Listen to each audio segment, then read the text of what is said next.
오늘 키 센텐스는 수도꼭지를 잠궈라입니다. 아, 우리 기능을 하시는 분들은 다 아는 표현이지만 우리 시청자분들은 무슨 의미인지를 잘 모르실 수 있는데 이 수도꼭지를 잠궈라. 이 키 센텐스를 잘 이해를 하시고 여러분이 도움이 되셨으면 합니다. 이 기능학을 통해서 여러분의 기존 의학의 한계를 극복하시고 진정한 건강 혁신을 경험하게 될 것인데, 자, 이 현대의학이 굉장히 발전되고 있음에도 불구하고 만성 질환이 많이 발생되고 있는데 그 변화의 추이를 한번 돌이켜보면 20세기의 사망 원인은 주로 감염성 질환이었습니다. 예? 그런데 이 시간이 흘러서 지금 하고 있는 현 10년, 20년, 20세기 지나가면서 비감염성 질환으로 변화가 되고 있는데 만성 질환이라든가 신경퇴행성 질환, 자가면역, 정신건강 질환으로 바꿔가고 있는데 이 만성 질환 유병률 또한 전 세계적으로 성인 한 명 중, 3명 중 1명이 이 만성 질환을 앓고 있고 이러한 질환은 전체 사망 원인의 70%를 차지하고 있습니다. 그래서 이 2019년도에 그 30대부터 79세까지 성인을 조사한 결과 월드와이들리 33%가 3명 중면 만성 질환이고 뭐 미국도 마찬가지고 우리나라도 거의 26.7%에 해당되고 있고요. 2021년도에 이 당뇨병 환자들도 뭐 이렇게 10% 정도 미국 정도 돼 있는데 우리나라는 6.8% 정도 지금 되고 있습니다. 이 만성 질환이 점점 늘어나고 있는 것이죠. 실은 AI 시대라고 이야기를 하잖아요. 그럼에도 불구하고 계속 이렇게 만성 질환이 증가하고 있는 거고 또 글로벌 사망 원인을 좀 조사해 봤더니 2021년도에 이 코스 오브 데스는 거의 대부분이 심혈관계 질환이 대부분이었고 암, 그다음에 코비드, 그다음에 이 폐, 만성 호흡기 질환 이런 것들이 주였고요. 또한 이런 죽음을 일으키는 위험 요소, 리스크 팩터를 보면은 이 고혈압이 가장 많았습니다. 특이할 점은 에어 폴루션, 이 오염도가 지금 지구에 굉장히 많은 영향을 미쳐서 2위로 올라갔다는 사실인 거고요. 3위가 스모킹, 4위가 이 혈당이 높은 이런 것들이 있습니다. 그만큼 대기 오염, 우리나라는 정말 삼면이 바다로 쌓여 있고 뭐 좁은 인구, 좁은 공간에 많은 인구들이 살고 있기 때문에 에어 폴루션이 굉장히 공기 오염, 뭐 환경, 독소, 미세먼지 이런 것들이 많이 쌓여 있습니다. 실은 그럼에도 불구하고 아직 우리는 인식 자체도 되어 있지 않잖아요. 여러분 중금속 검사 해보셨어요? 건강검진은 다른 어느 나라보다 많이 하고 있는데 우리나라는 아직 안 하고 있는 분들이 많이 있는데 기능하신 분들은 많이 하고 있습니다.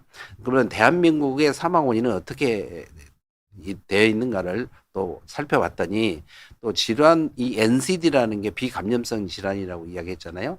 거의 전체 사망률의 78%가 지금 사망에 이르고 있는데 거기에 악성 신생물이 가장 많고 심장, 뇌, 당뇨, 그다음에 하기도 질환 이런 순서로 지금 사망률이 증가되고 있는 것입니다.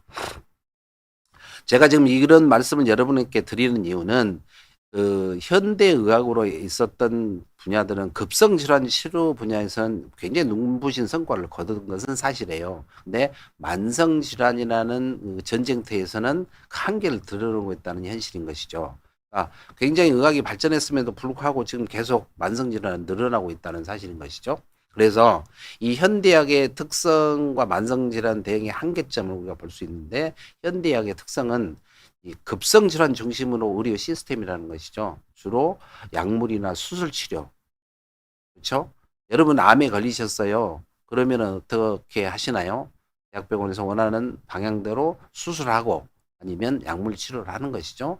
그리고 이런 급성기가 됐던 어떤 증상이 있으면 그 약물로 해결하고 증상이 사라지면 뭐 괜찮겠지 이런 개념이 돼 있는데 이 현대는 예방보다는 치료에 집중된 의료 시스템인 것이죠. 질병이 발생한 후에 병이라고 진단된 후부터 치료하는 것이고요. 그다음에 증상 중심의 치료 방식인 겁니다. 또 거의 대부분이 표준화된 치료 방법으로 돼 있죠. 대상포진 걸리면 여러분 어떻습니까? 거의 모든 병원에서도 그렇지만 대상포진이라고 진단 내리면 루틴으로 항바이러스제만 주고 그 조금 더 예를 진통제라든가 뭐 아니면 항히스타민제 소독 요즘은 조금 이제 뭐 혈관 주사를 조금 더 쓰고 있지만 여러분 이제 그렇게 해서 나은 분도 있지만 후유증에 걸리신 분들 굉장히 많잖아요. 똑같은 치료를 함에도 불구하고 과연 대상포진이 걸린 이유가 뭐죠? 면역이 떨어져서 그런 거잖아요. 실은 면역 치료를 같이 해줘야만 되는 건데 그러지 못하고 있다는 것이죠. 그래서 지금 여기 보시면 우리 그 기능을 하신 분들은 다 아는데 수도꼭지가 열려서 밑에서 많은 사람들이 흘러내리는 물을 닦고 있는 겁니다. 즉, 자, 예를 들어서 환자를 들어보실게요. 이명이 있고 그다음에 어지럼증이 있고 두통이 생겼어요.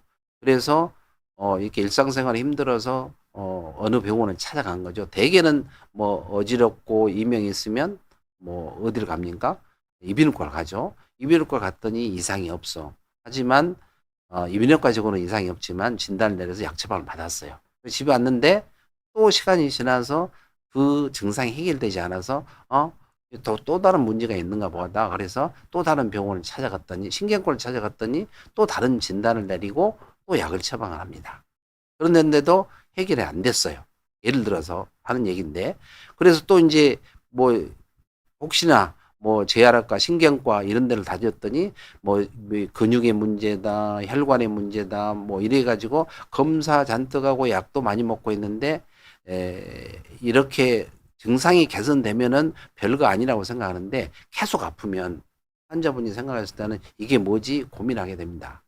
여기서 우리가 알아야 될 거는 환자 한 분이 가지고 있는 증상은 똑같은데 과마다 진단이 다르고 치료 방법이 다르다는 사실인 것이죠. 조금 우리가 이해하기 힘든 부분이지만 현대의학이 지금 그럴 수밖에 없는 처지에 있는 것이죠. 그래서 증상을 쫓아보면은 얼마든지 증상은 어느 정도는 개선이 될 줄 모르지만 그 내재되어 있던 원인 자체를 규명하지 않으면 점점 다른 병도 생길 수 있고 힘들어진다는 것이죠. 그래서 여기에서 지금 표현하듯이 수도꼭지만 잠그면 그 모든 것이 해결될 텐데, 즉 원인을 찾으면 근본적으로 해결될 텐데 그 원인을 찾지 않고 눈앞에 보이는 증상 개선시켜주는 치료만 하다 보니 이 병들이 낫지 않고 만성 질환으로 진행이 되는 경우가 굉장히 많아진 것입니다. 그래서 수도꼭지를 잠궈라 오늘의 키 센텐스라고 이야기를 했고 이 만성 질환이라는 것은 우리가 어느 하나의 문제만으로 이루어지는 게 아니고 여기에 보인 것처럼 생활 습관과 환경 부터 시작해서 복합적인 원인들이 이 한꺼번에 연결돼서 만성 질환이 일어나는 것입니다. 그렇기 때문에 우리는 새로운 시각으로 새로운 접근을 통해서 그 만성 질환이 이렇게 생긴 원인을 파악하고 또 치료를 해야 된다는 것이죠. 그래서 이 복합적인 요인이 만성 질환을 가속하기 때문에 기존 방식으로만은 해결의 한계가 있다는 것이고 그래서 질병의 근본 원인과 개인의 특성을 고려해서 새로운 의료의 패러다임이 나온 게 이 기능의학이라는 것입니다. 여러분 이해가 되셨죠?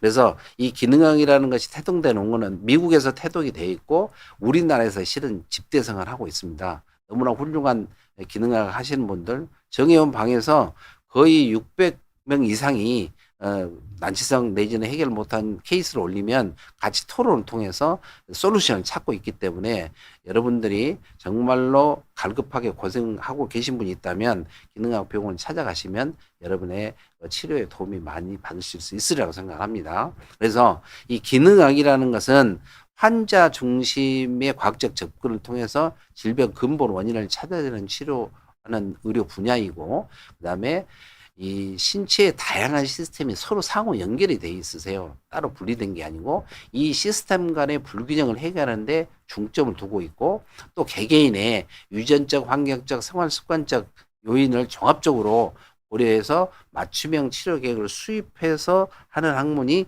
기능의학이고요.